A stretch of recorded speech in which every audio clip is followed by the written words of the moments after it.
And a warm welcome to the program. I'm Melinda Kinlami. Our focus is on the South today, but first, our top story.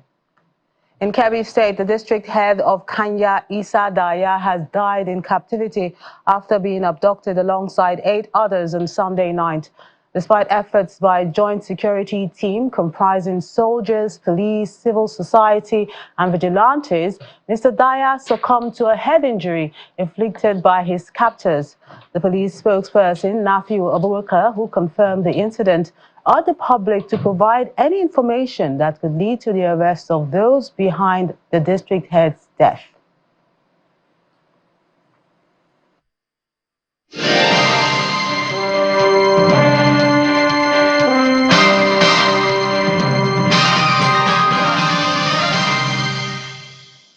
The new Commissioner of Police in Rivers State, Mustapha Bala, has assessed the damage caused by Monday's violence in several local government areas. He has concluded a meeting with the new chairman of Obio local government area, Mr. Chijoke Nhungo, at the council secretariat, where they discussed the situation and the extent of damage. The commissioner also went to Emuha to inspect the level of damage and made a stop at Isioko in Ikwiri and Eleme local government area. Meanwhile, Mr. Nhungo has called for peace in Obio local government area amidst the violence that marred the resumption of the new local council chairman across Rivers State.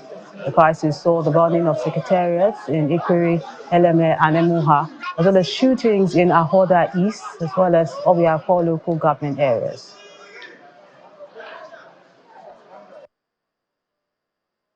This state belongs to all of us. Put in your best. We will not allow the enemies of Rivers State to hijack the resources that belong to all of us. What they are doing is how to cause crisis so that Mr. President can declare state of emergency. So we must ensure that we do the right thing. And by the grace of God, we've already won the battle. So see your position as a councillor is to help your people and represent them well on how to move our local government forward. Like I said before, all of us have the task ahead on how to make sure that Obio become great.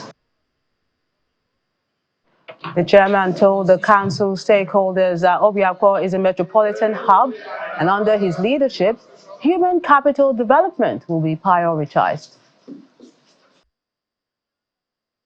Let me assure us that this local government is one of the sensitive local government in Rivers State. And what we need is human capital development and empowerment. People is already developed place, attest to that. So our administration will go into human capital development, how to reach out to our people, how to give a sense of belonging, because our people have suffered enough. The resources that belong to our people is not me personally, it belongs to all of us. For those who are crying that a lot of this is happening, some of them are afraid I became council chairman because they know that I'm going to do the right thing. And let me say this, I don't have any godfather. Are you hearing me? Yes. I don't have any godfather. Nobody will tell me to bring our money for us to share. I am on my own. The only allegiance I owe is to respect our leaders.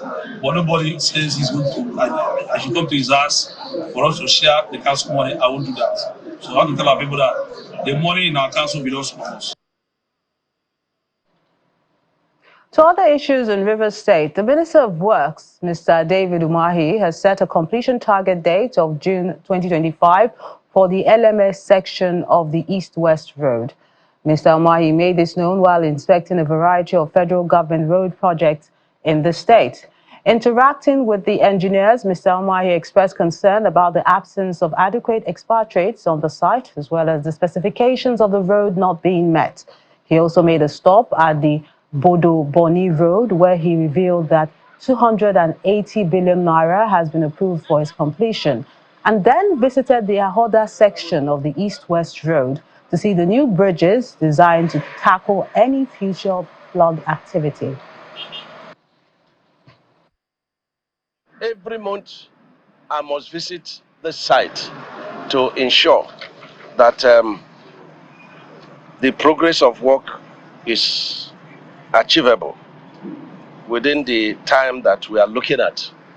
And when I go back, we are still going to do another meeting with the contractor and an NSA, and we set up, milestone completion and the attached payment, to it. But a size of job like this, we thought we should have not less than 5 expatriates but it's been only one.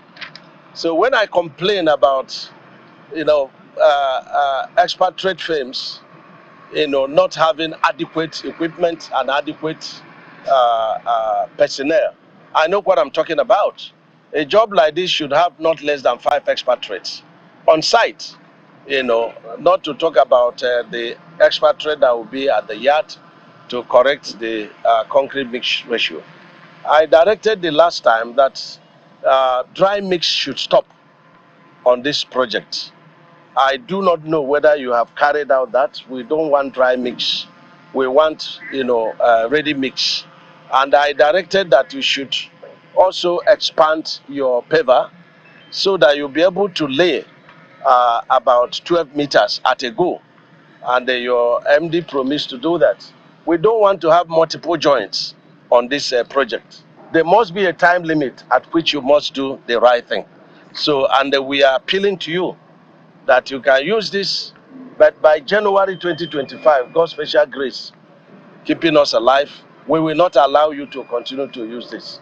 So we've given you enough time to acquire the kind of equipment that CCC is using to lay their concrete. But meanwhile, I commend RCC for good quality work, but very, very slow work. We can do better than this. From infrastructure to Edo politics, the INEC rec, Mr. Anugum Onoha, has insisted that his office has not at any time stopped or denied any political party access to the BVAS machines or any other election materials. This is coming after allegations made by the People's Democratic Party, PDP, that the Edo INEC rec resisted the request by the party to gain access to BVAS devices and other election materials. In a press release, the Commission says it is a matter already addressed by the law for any political party that intends to challenge the results of any election at the tribunal. He adds that it is the duty of INEC and imperative to grant such accesses at any time if any political party needs them. Meanwhile, the People's Democratic Party Edo State Women Group have vowed to reclaim their stolen mandate from the electoral umpire following the outcome of the governorship elections in the state. The women took their protest to the Nigerian Union of Journalists Secretariat and the State House of Assembly complex in Benin City, the Edo State capital. The PDP Secretariat is the muster point for the women's wing. Dressed mainly in black, the women say they are going to the streets to announce to everyone that Asue Ighodalo is the rightful winner of the Edo governorship election of September 21st, 2024.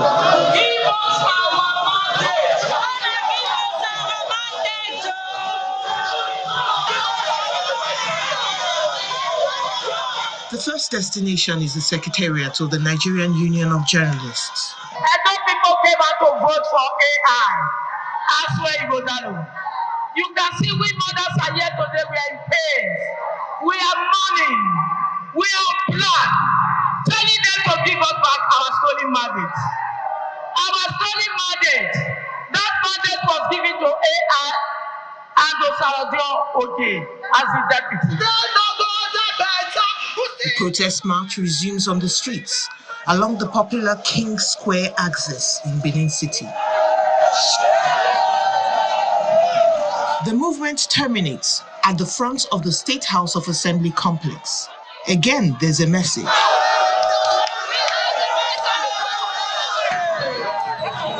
The complaints are passed on to the lawmakers.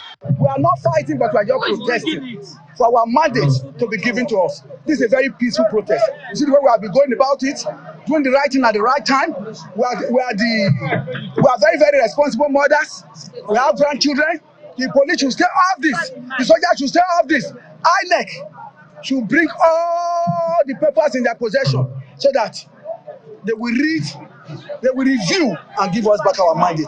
The Edo State Assembly acknowledges the petition, asking the women to explore the legal options of redress. Government have enough institutions to redress any form of injustice that is meted at, as bad as we might feel, as defeated as we might feel, as angered as we might feel, we must continue to keep hope alive. We must continue to believe in the processes of redress. The PDP women insist that this protest is not a one-off event and that their agitation will only stop when Asue Ighodalo is declared winner of the September 21st governorship election in Edo State. The Edo State Security Council has confirmed that no life was lost during the governorship election in Edo State, attributing defeats to the efforts of security agencies. The governor of Edo State, Mr. Godwin Obaseki, stated this during the Security Council meeting at the Government House in Benin City. He also announced that the Edo State Security Network are now back to their regular duties. Thanks to the people of Edo State for an election in which no lives were recorded lost, despite the outcome. Council also looked at other issues related to security in the state, specifically cult-related activities and arrests that have taken place. Council frowned at the issue of some elements going into conflict with the established structures for revenue collection in the state, and that matter has been dealt with. To the stories now. Residents of Ikot Afanga community in Calabar municipality, local government area of Cross River State, are seeking immediate attention as the fear of being consumed by the Gully keeps increasing. Speaking with the residents, they explained that over 300 houses have already been consumed by this Gully, and there's a fear of losing more properties. According to them, an urgent intervention is the only remedy to this situation. Residents of Ikot Afanga in the Calabar municipality area of Cross River State are calling for urgent intervention from the government and organizations as the Gully is threatening to destroy what's left of their community. Over 300 houses have already been swallowed by the Gully and 2 lives been lost. The fear of what could happen next haunts the residents daily. Some residents share their struggles as many of them are already homeless. As you can see, this other side, people are trying to pack out because of the raining, because every time the rain falls, the ground has been opening. It can happen this month, next coming month, the worst. Like this one that just happened now, it's not up to 2 months. Which the other one has been happening this other side. This is people's houses, people have been lost in there, people are packing out. Let me say almost 300 and something house has gone. Right inside there. Has gone. People have traveled. Some landlord has gone to village. If you can see, this is my house. He has already taken off.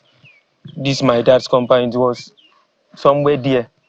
Like 3-bedroom flat was there before before this double flat. There was a road here that takes people inside the community. So the thing is really affecting. Like me, my house was there. It has a landlord becoming a tenant. As the Gully continues to grow, so do their fears. They believe immediate intervention is the only way out. You can see the environment. We have lost a lot. This is my building. This is where I live, and I can't. And for now, I'm not living here again. I've traveled because of this, and so the government just have mercy for us and come. I'm sure this new government is a very sweet government. Prince Etu is not the kind of man that will explain or cry much. He did a lot for many places. We have been using our eyes to see. So we need all those things here. Let you help us and just make us happy too, because we make them happy when they needed us. The Cross River State government acknowledges the plight of the Ikot Afanga community. Governor Basiotu has shown concern and efforts are underway to find a lasting solution. We have taken stock of the disaster. Officials of Newsroom also visited that location.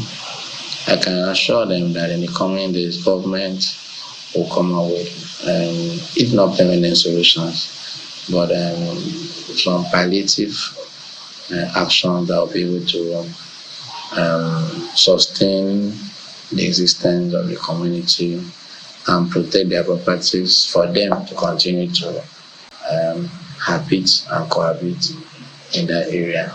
Residents of Ikotafanga hope a solution comes quickly before they lose the little that remains and are forced to become refugees in their own land. Welcome back. The Cross River State Governor, Basil Tu, has officially sworn in 27 new permanent secretaries, emphasizing the importance of efficiency and productivity in the public sector. Speaking in Calabar, the Cross River State capital, Governor Tu stressed the significant responsibilities that come with the position, highlighting the need to foster innovation and eliminate practices that hinder progress within ministries, departments, and agencies. The governor reiterated that while many directors may be qualified for the role, the selection process is based on available vacancies within the MDAs. For these 24 numbers directors who enjoyed the opportunity of elevation to the rank of permanent secretary, I wish to state that such an appointment comes with an enormous responsibility of injecting new ideas into the service. You are both the accounting officer and administrative head of your respective MBAs. Hence, the burden of eradicating corrupt practices, low productivity, truancy, and other vices in the service rests on your shoulders. Buck passing will no longer be tolerated. For all the permanent secretaries who have pinnacled the public and civil service in the state, the percentage of budget implementation will be the key performance indicator.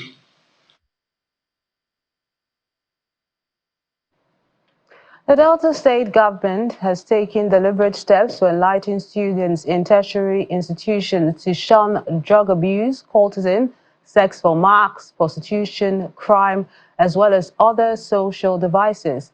It held an enlightenment campaign at the University of Delta State in Akpor, organized by the State Office of Student Affairs, where resource persons and other critical stakeholders preached against these vices.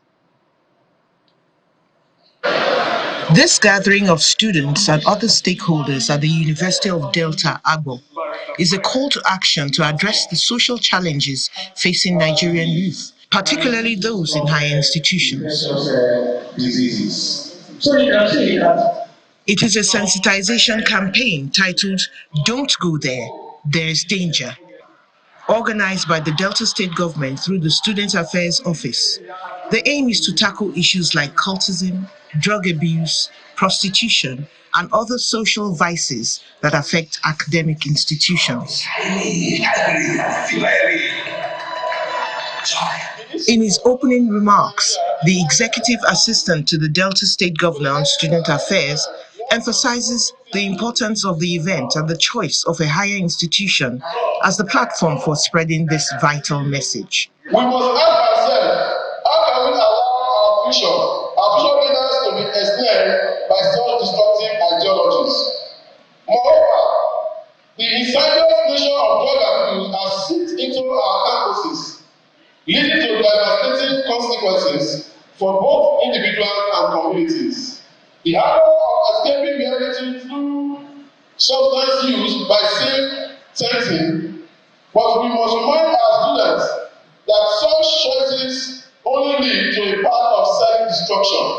The guest speaker at the event highlights the need to balance quality education with good morals.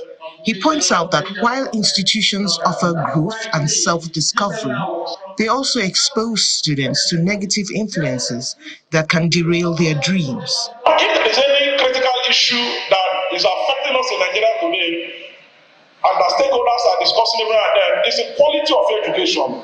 That the quality of education has gone down. That even when we produce more graduates, we discover that the quality as it were in those days is no longer the way it is today. A former cultist, Mr. Henry Isioma, who has now renounced cultism, shares his personal experience and expresses regret for his past actions. You must know this, that sacred courts have destroyed so many lives. Those to be the light of a nation, light of their family, light in one area or the other. Sacred thoughts have called their life short. If you must live long in this world, and if you must live to fulfill destiny, you must show courtesy. The governor, represented by the Commissioner for Youth, also gives advice to the youth. I urge you, don't go here because there is danger. The failure of you doing what is right as a student will always endanger your tomorrow. As the saying goes, awareness is the first step towards prevention. The conveners are optimistic that this campaign against social vices will serve as a guide and provide youths in Delta and Nigeria with the tools and resources they need to overcome temptations and peer pressure.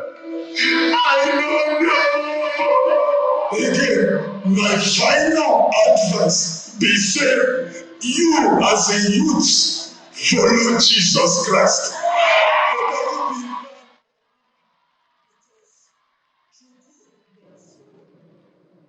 Interesting drama sketch there.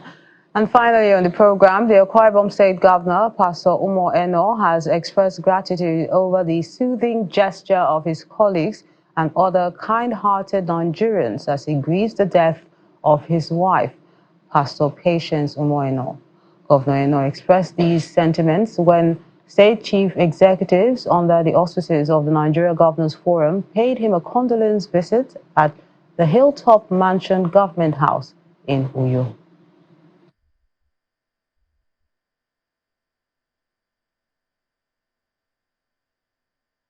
All I can say is on behalf of the Nigerian Governors Forum, members and the secretariat, we had to pay you a condolence visit. I just don't know what to say, lost for words. Lady Patience was the household name in all sense of the words, in humanity. We'll all miss her, and I know you will miss her more. You spent so many years together. At a tender age, you got married. You're still together today until her demise. We'll just say, may God give you the fortitude to bear the loss. It's something that we really cannot come to terms with. For me, when I talk to people, I tell them this is a lifetime mourning. It's not, you mourn in stages. It's not something you can say, let me finish mourning and it's over. Because as long as you live, you keep seeing that vacuum. But the truth is, the encouragement, the comfort, and the support we have received from very well-meaning Nigerians gives us that hope and that ability to continue to look forward. Our thoughts and prayers are with the governor of Akwa Ibom State and his family at this time. That's the program today. Thank you so much for watching. I'm Melinda Achimami.